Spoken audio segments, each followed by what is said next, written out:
కర్ర విరక్కుండా పాము చావకుండా వ్యవహారం ఇక్కడ చేసుకొచ్చినటువంటి పరిస్థితి ఏంటయ్యా అంటే ప్రభుత్వం ఏం చేసింది, ఇప్పుడు ప్రస్తుతం జరుగుతున్నటువంటి వక్ఫ్ బోర్డు అంశం మీద ఒక కమిటీ వేసింది.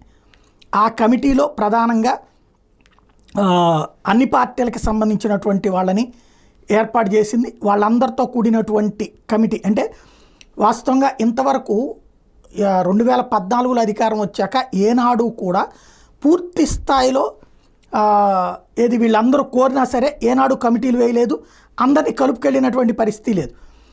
అలాంటిది ఇప్పుడు తాజా పరిస్థితుల రీత్యా అనుకుంటా ఒక కమిటీ వేశారు. ఈ కమిటీలో స్పెషల్ ఏంటంటే